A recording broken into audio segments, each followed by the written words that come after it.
आप सबको जय मसीह की। हम लोग परमेश्वर के वचन को देखेंगे इफिसियों उसका 6 अध्याय और पहले आयत से हम लोग क्या करेंगे देखेंगे। और इसमें निकाली कोई पढ़ने की। हे बालको, प्रभु में अपने माता पिता के आज्ञाकारी बनो, क्योंकि यह उचित है। हालेलुया। जो बच्चे हैं उनके लिए परमेश्वर का वचन क्या बताता है, तुम अपने अपने माता पिता का क्या करो, आज्ञाकारी बनो। मैं आपको बताना ये चाहता हूँ, अगर हम अपने माँ बाप के आज्ञाकारी नहीं बन पाएंगे तो हम लोग उस परमेश्वर का आज्ञाकारी बनेंगे। अगर आप बहू हैं तो आपको अपने सास ससुर के आज्ञाकारी बनना है। अरे जैसे मान लीजिए होगा पानी ले आते हैं, हम पानी नहीं दिए तो हम लगेगा कि यार बहुत, मान लीजिए हम ये छोटा काम समझते हैं, लेकिन आपने आज्ञा तोड़ा है। ये कोई छोटी सी बातें नहीं है। अगर आपके सास ससुर आपसे पानी मांगे कि मुझे ला कर दे दो, तो मत समझिए कि ये छोटा, हम नहीं देंगे। अरे हम जानते हैं हम नहीं देंगे, वो ला कर पी लेंगे, लेकिन कहीं ना कहीं आपके ऊपर से आशीष हटा। जब आप सेवा करती हैं तो आपको क्या करते हैं, आशीष देते हूँ अपने आत्मा से उनको आशीष। मेरे इस बेटी को, मेरे इस बहू को क्या करना, परमेश्वर ऊपर वाले आशीष देना। हालेलुया। तो जो बच्चे हैं, लिखा कि हे बालको, प्रभु में अपने माता पिता का आज्ञाकारी बनो, क्योंकि यह उचित है। अगर आप प्रभु में हैं और अपने माता पिता का आज्ञाकारी नहीं है तो आप अच्छे व्यक्ति नहीं हैं, आप प्रभु में नहीं हैं। आप कह सकते हैं कि हम प्रभु को मानते हैं, प्रभु की महिमा करते हैं, नहीं हम बहुत दीन के विश्वासी, नहीं, मैं नहीं मानता हूँ। अगर आप प्रभु में हैं, आज्ञाकारी आपको बनना है। दूसरे नंबर पे, अपने माता पिता का आदर करो। क्या करो? अनादर नहीं करना है। आज बहुत से लोग चर्चों में जा रहे हैं। मैं नहीं कहता हूँ कि चर्चों में जाने से किसका उद्धार होगा, या आप चर्च में जा रहे हैं बहुत बढ़िया काम करते, नहीं। सबसे जो बड़ी बातें हैं, आप चर्च में भी जा रहे हैं, अगर इस वचन को आप नहीं मान रहे हैं तो आप अच्छे व्यक्ति नहीं हैं। वचन मेरे बता रहा, तुम अपने माता पिता का आज्ञाकारी बनो। याद रखिए, हमें अपने माता पिता का आदर करना है, उनकी आज्ञाओं को मानना है। जो भी हमारे माता पिता कहते हैं कि मेरे बच्चे, मेरे बेटी, मेरा बेटा, ये काम करना है, ऐसा काम करना है, इस हिसाब से चलो। क्या हमारे माँ बाप कभी हमें गलत, मान लीजिए हमें गलत बातें बताएंगे? वो जब भी हमें कुछ करने के लिए कहेंगे तो अच्छा सोच समझ कर कहेंगे। इसलिए लिखा है कि अपने माता पिता का क्या करिए, आज्ञाकारी बनिए। पहली आज्ञा है जिसके साथ प्रतिज्ञा भी मिला है, परमेश्वर उसके साथ आपको आशीष भी देगा। तीसरी बात है कि तेरा भला हो और तू धरती पर बहुत दिन तक जीवित रहेगा। तू धरती पर बहुत दिन तक जीवित। आज क्यों लोग थोड़े दिन समय बिता रहे हैं? एक कहावत चला है, जैसे हमारे शादी हो गई, बहुत है, अब औरत आ गई ना, अब इसका जीवन साथी आ गई, पत्नी आ गई, अभी कौन नहीं मान गई, खाली कहकर सुनिए अपने पत्नी का। दुनिया की इस बातों को आप गलत ठहरा दीजिए। मेरी पत्नी आ गई, मैं इससे प्यार उनसे प्यार करूंगा, मोहब्बत करूंगा, वो मेरी पत्नी है, लेकिन साथ ही साथ में मैं अपने माँ बाप का भी सेवा करूंगा। एक अच्छा हमको क्या करना है, एक अच्छा दास बनना, प्रार्थना करना है, प्रभु मुझे एक अच्छा दास बनाइए। दूसरे नंबर पे एक अच्छा पति, तीसरे नंबर पे एक अच्छा बेटा, चौथे नंबर पे एक अच्छा भाई, और 5वें नंबर पे मुझे एक अच्छा पिता बनाना, माता बनाना। आप लड़की हैं, औरत हैं, तो आपको इस हिसाब से देखकर मैं अच्छा माँ बन सकूं। यदि आप लड़के हैं, पिता मान लीजिए, तो आपको दुआ करना है कि मैं अच्छा पिता बन सकूं। हालेलुया। तो तू बहुत दिन तक जीवित रहेगा। आज बताना ये चाहते हैं, अगर आप अपने माँ बाप का आदर नहीं करेंगे, उनका मान सम्मान नहीं करेंगे, आप आशीषित व्यक्ति नहीं हैं। आप बहुत दिन तक वचन के अनुसार जो बता रहा है, आपका भला नहीं होगा। आप धरती पे बहुत दिन तक नहीं रह पाएंगे। लेकिन जब आप अपने माता पिता का आदर करते हैं तो लिखा है पहली आज्ञा जिसके साथ प्रतिज्ञा है। प्रतिज्ञा क्या है? कि तेरा भला होगा और तू धरती पर बहुत दिन तक जीवित रहेगा। हालेलुया। आज लोग कहते हैं क्यों इतना समस्या, क्यों परेशानी इतना है? मैं चर्च में जाने वालों से बोलता हूँ, क्या आप अपने माता पिता का आदर करते हैं? नहीं, तो आपको अपने माता पिता का आदर करना है। एक व्यक्ति था, अपने भाई से गुस्सा कर कुछ भेंट ले जाकर चर्च में चढ़ाने जा रहा था, भेंट चढ़ाने। और यीशु मसीह रास्ते में उससे मिला, तो यीशु मसीह बोला कि क्या तू लेकर जा रहा हो कुछ भेंट चढ़ाने? तो उसने कहा, पहले तू जा अपने भाई से जो तेरा अपराध हुआ है, गलती हुआ, उसको माफी मांग, और तब तेरा भेंट ग्रहण किया जाएगा। अगर हम अपने भाई से झगड़ा करके जा रहे हैं, अपने माता पिता को सता रहे हैं, भला बुरा कह रहे हैं, हम चर्च में जाएंगे, हमारी प्रार्थना सुनी जाएगी, हमारे भेंट ग्रहण किए जाएंगे, हमारे दान दशमांश भेंट प्रभु ग्रहण नहीं करेगा। पहले कहेगा तू अपना चाल सुधार ले, तू घर पे जा, उनसे माफी मांग कि मुझसे गलती, और तब मेरे पास आना, तब मैं तेरी प्रार्थना को सुनूंगा। हालेलुया। आगे लिखा है, हे पितरों, अपने बच्चों को रेस ना दिलाओ। हे बच्चों वालों, आज बहुत से मैं माँ बाप की बातें करता हूँ कि अपने बच्चों के सामने बुरा बुरा काम करते हैं, शराब पीना, नशा करना, गुटखा खाना, बुराई करना। ये बताइए, वो लोग बच्चों को रेस दिला रहे हैं? नहीं। उनके बाप क्या माँ बाप हैं, बोल नहीं पाएंगे, लेकिन उनका मन कहीं ना कहीं दूरी बना रहा है। याद रखिए बच्चे वालों, माता पिता, आपको अच्छा माँ बाप बनना है, आपको अच्छा माता पिता बनना है। आप अपने बच्चों को अपने बुरे काम के द्वारा रेस मत दिलाओ। बच्चों के सामने आप बुरा काम करते हैं, शराब पियोगे, नशा करोगे, सही से नहीं रहोगे, याद रखिए वो बच्चे कभी अच्छे नहीं होंगे। इसलिए बच्चों के सामने आप, शायद मान लीजिए यहाँ परिवार सब ठीक है, सब बढ़िया चला, लेकिन ऐसा बहुत सी जगह है वो बेटी बेटा के सामने भी बुरा बुरा काम करते हैं।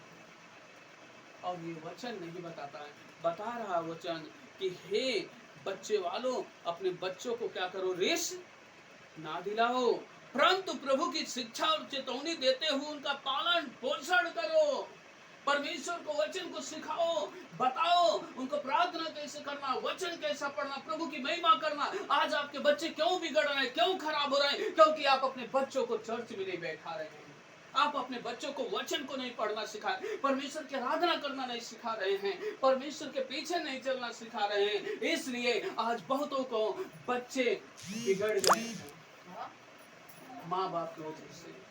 याद रखें, जो माँ बाप होते हैं वो अपने पितरों को, जो अपने बच्चों को रेस ना दिलाओ, अच्छे काम करो, और परमेश्वर के वचन के शिक्षा देते हुए परमेश्वर के बातों को, आज्ञाओं को उनको मानना सिखाओ, परमेश्वर को वचन से बात करो, आराधना प्रार्थना करना सिखाओ, और इस हिसाब से हमको उनको पालन पोषण करना है।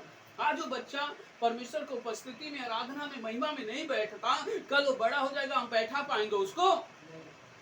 नहीं बैठा पाएंगे। इसलिए छोटे पर से आदर डालिए। आगे हम देखते हैं 5 में लिखा, हे दासों, जो लोग इस संसार में तुम्हारे स्वामी हैं, अपने मन की सिधाई से डरते और कांपते हुए जैसे मसीह के, वैसे उनके भी आज्ञा मानो। मैं दासों की अब बातें कर रहा हूँ। हम किसी के यहाँ काम कर रहे हैं, उसके दास हुए, नौकर हुए, मालिक नहीं ना हुए। हम उसके कहीं पर जाते हैं तो हमें अच्छे से काम करना है। मालिक अगर हमें 500 रुपया दे रहा है, 200 रुपया दे रहा है, 400 रुपया, 1000 रुपया दे रहा है, तो फ्री में नहीं दे रहा है, उसका मान सम्मान करो। आज बहुत से लोग काम करता मालिक को गरियाते हैं, जैसे मालिक गया वो उल्टा सीधा बोलना, मनो बहुत उल्टी सीधी बातें बोले। नहीं, आप अपने मालिक का आदर करिए।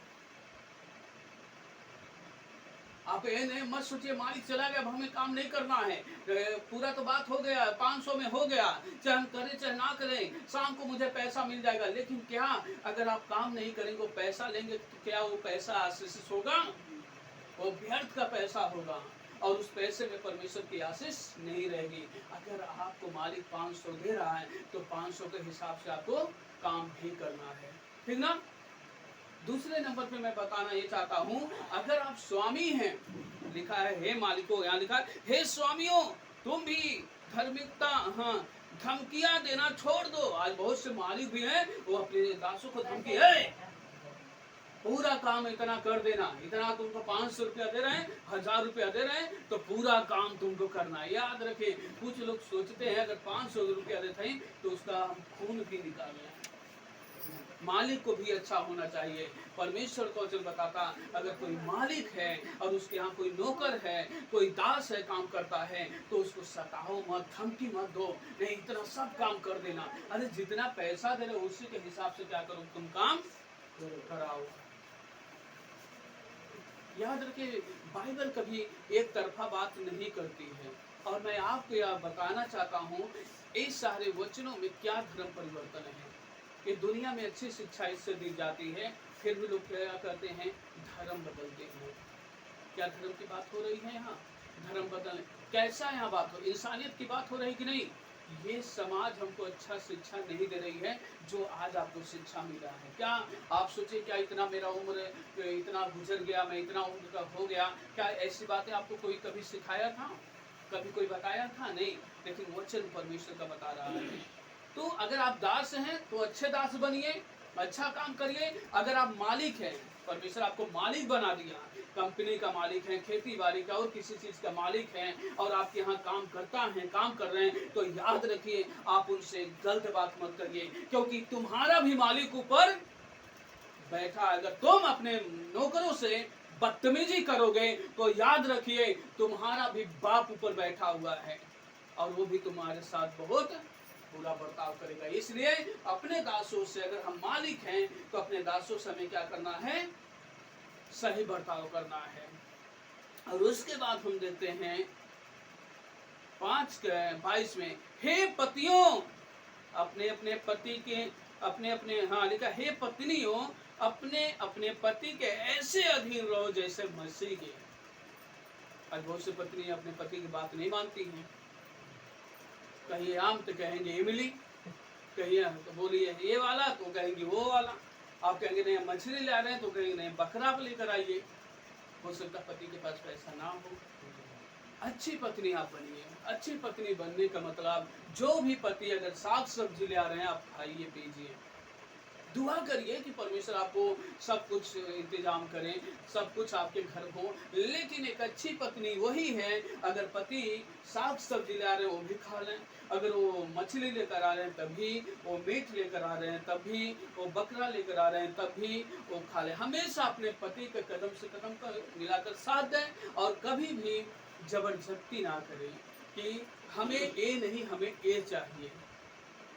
आप दुआ करिए, बातचीत करिए, आपस में बातचीत करिए कि हम लोग ये करना चाहते हैं, ऐसा ऐसा काम करना चाहते हैं। अगर आप ऐसे प्रार्थना दुआ करेंगे प्रभु पूरा करेगा। लेकिन अपने अपने पति को ऐसे अधीन रहो जैसे मसीह के अधीन है। इसलिए बाइबल की जो पत्नियां हैं वो अपने पति को क्या कहती थी, स्वामी।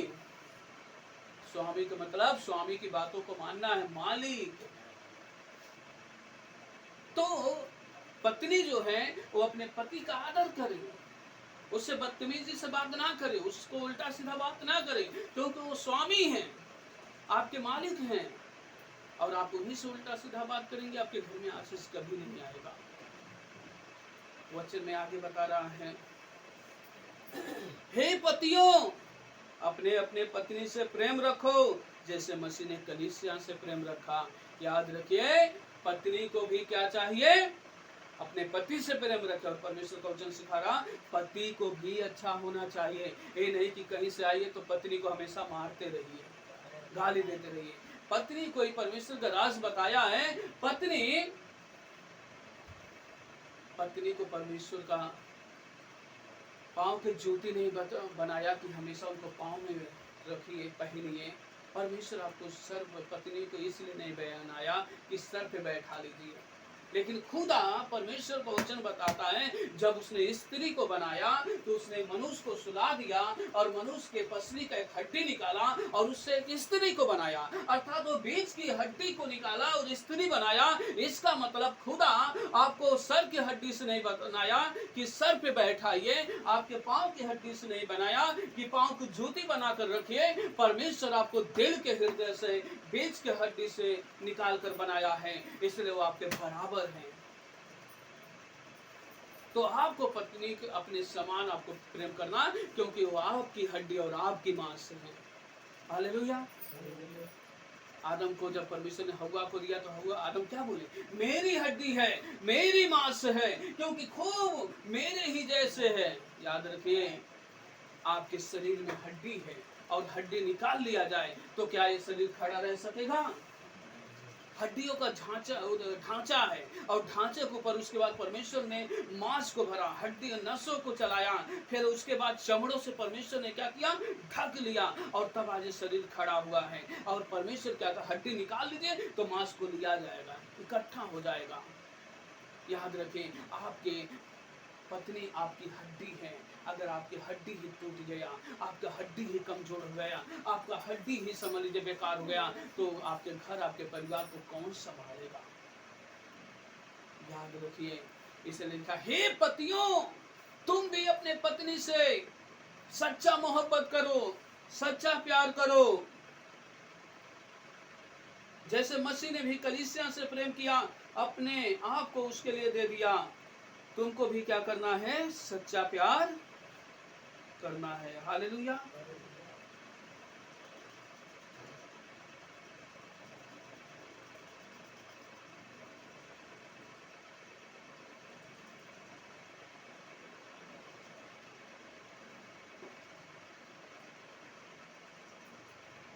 वचन में बता रहा है, जब पति पत्नी मिलकर प्रार्थना करती हैं, उनकी प्रार्थना रुकता नहीं है, उनका प्रार्थना कहाँ जाता है? स्वर्ग में जाता है। पत्नी अलग होकर दुआ कर रही, पति अलग दुआ कर रहे हैं, वो अलग अपने हिसाब से नहीं, कोई आशीष नहीं, आप एक होकर दुआ करें। हमें क्या करना? कर्ज है, पति पत्नी दोनों साथ बैठकर दुआ करिए। जैसे मान लीजिए कोई बताया एक लकड़ी है तो कोई भी उसको क्या करता है? तोड़ सकता है। अगर वो 2 लकड़ी हो, कोई उसको तोड़ पाएगा? 3 होगा कोई तोड़ पाएगा? 4 होगा उसको तोड़ पाएगा? नहीं। अलग अलग आप मत होइए, आपको एक होकर प्रार्थना करना है। आओ हम इस विषय के लिए अलग अलग भी दुआ करिए, लेकिन कुछ समय आपको एक होकर भी करना है, कुछ समय आप अलग भी होकर कर सकते हैं। जैसे अगर पत्नी सुबह उठती है, काम धंधा करना है, उस समय तो आप बुलाकर दुआ करवाएंगे नहीं, क्योंकि अगर दुआ करेंगे तो काम कौन करेगा? इसलिए उस समय आपको अकेले करना है। ठीक है? कभी पति बाहर चले गए, आपने काम किया, सारा काम हो गया, और उसके बाद वो आप खाली हो गई, तो आप अकेले में दुआ कर लीजिए। लेकिन कभी ऐसा समय आता है जब पत्नी भी होती है और पति भी होता है, उस समय आपको क्या करना है? एक होकर आओ हम लोग इस बातों के लिए क्या करें? दुआ करें। तो आप अपने पत्नी, अगर आपके पति हैं तो अपने पत्नियों को आपको क्या करना है? आदर करना है। अगर आप पत्नी हैं तो अपने पति का आदर करिए, अगर आप पति हैं तो अपने पत्नी का क्या करिए? आदर करिए। अगर आप बच्चे हैं तो अपने माँ बाप का आदर करिए, अगर आप माँ बाप हैं तो अपने बच्चों को परमेश्वर के वचन का शिक्षा कर देते हुए उसको पालन पोषण करना है। अगर आप दास हैं तो अपने मालिक के प्रति वफादार रहिए, अपने मालिक का आदर करिए, और जो काम वो आपको सौंपते हैं उस काम को ईमानदारी से करिए। अगर आप मालिक हैं, परमेश्वर आपको मालिक बना दिया और आपके नीचे बहुत से लोग काम करने वाले व्यक्ति हैं, तो उनके साथ आप सही से बर्ताव करिए। आपने देखा होगा, बहुत से उम्र में बड़े होते हैं और बहुत से लोग मालिक होते हैं, नौजवान होते हैं, कम उम्र का होते हैं, लेकिन उसके कंपनी में उनके यहाँ बड़े बुजुर्ग भी काम करते हैं। उनसे बोलने, अबे ये काम कर दो, वो काम कर दो, बोलने का तमीज नहीं है। याद रखें, मेरा परमेश्वर इतना बड़ा होकर हमसे इतना अच्छा से मोहब्बत करते हैं, इतना अच्छा से बातचीत करते हैं, तो बताइए हम कितने बड़े हैं? इंसान का उस खुदा से बड़ा हो सकता है, परमेश्वर से बड़ा हो सकता है जिसने पूरे दुनिया को बनाया। अगर वो हमसे अच्छा से बात कर सकते हैं तो तुम कौन होते बदतमीजी से बात करने वाले? याद रखिए, मालिक को भी अपने नौकरों से अच्छे बात करना चाहिए, कभी भी उनको उल्टा सीधा बातें नहीं करना, उनको धमकी नहीं देना है, उनसे प्यार से बर्ताव करना है कि देखिए इतना काम हमारा है और मैं आपके रखा हूँ, तो आप काम ऐसा काम करिए ताकि मेरा काम हो जाए। प्यार से बात करना है, धमकी नहीं देना। अगर हम सही मालिक बनेंगे, सही दास बनेंगे, सही बच्चे, सही माँ बाप बनेंगे, सही पिता बनेंगे, सही पत्नी बनेंगे, सही पति बनेंगे, याद रखें मेरे घरों में, आपके घरों में बेशुमार आशीष आएंगे। ऐसे लोगों को परमेश्वर बहुत बहुत आशीष देंगे। तो आज का वचनों का जो मेरा विषय है वो ये है कि आप अपने आप को पहचानिए कि आप हर फर्जों में खरे उतरे हैं कि नहीं। आपको अपने आप को पहचानना है और हर फर्ज को आप अच्छे से पूरा करिए, नहीं तो आप जिंदगी भर वचन को चर्च जाते रहेंगे, आते रहेंगे, गाना बजाना करते रह जाएंगे, जीवन खत्म हो जाएगा। एक दिन रहेगा कहेंगे यार कोई आशीष नहीं। परमेश्वर बोलेगा यार तू क्या कभी मेरे इच्छा के अनुसार तूने चला? मेरे दास सिखाएं, बताएं, समझाएं, क्या कभी उसके अनुसार तू खरा उतरा? अरे तू कल भी बिगड़ा था, आज भी बिगड़ा है और कल भी बिगड़ा रहेगा, कोई फर्क नहीं पड़ेगा। लेकिन मुझे दुख तब होता है कोई अच्छा व्यक्ति जब बिगड़ता है। तुम तो कभी सुधरवा नहीं किए तो हम किस बात का दुख करें? अरे तुम पहले बिगड़े थे, आज भी बिगड़े और आगे भी बिगड़ा हुआ है, तो तू मान या ना मान, क्योंकि तेरे मानने और ना मानने से कोई फर्क नहीं है। याद रखिए तब फर्क पड़ता है जब हम सही बन जाते हैं, अच्छा बन जाते हैं, हम अच्छा प्रभु की महिमा करते हैं। और अच्छे व्यक्ति जब बिगड़ते हैं, अच्छे व्यक्ति जब दुख होता है, अच्छे व्यक्ति जब ठोकर लगता, ये परमेश्वर को बर्दाश्त नहीं होता और परमेश्वर ऐसे लोगों की मदद करने के लिए स्वर्ग से नीचे उतर आते हैं। ऐसे व्यक्तियों को कभी आपके भट्ठे से बचा लिए, कभी शेरों के मांद से बचा लिए, कभी जेल खाने से बचा लिए, कभी मछली के मुंह से बचा लिए, कभी समरे दुश्मनों से, कभी अंधकार की ताकतों से, कभी जादू टोना से, कभी शैतानी शक्तियों से, कभी भूत परस से। परमेश्वर बचाते रहे, क्योंकि जब आप सही बनेंगे परमेश्वर हर वक्त आपको बचाएगा। हालेलुया। आज का मेरा यही वचनों का विषय है, आप हर फर्ज को अच्छे से पूरा करिए, तभी आप परमेश्वर के दास हैं। लेकिन हर फर्ज को आप अच्छे से अगर पूरा नहीं करते हैं, आप प्रभु के जन नहीं हैं। आज के वचन को द्वारा परमेश्वर आपको आशीष दे। आप सबको जय मसीह की।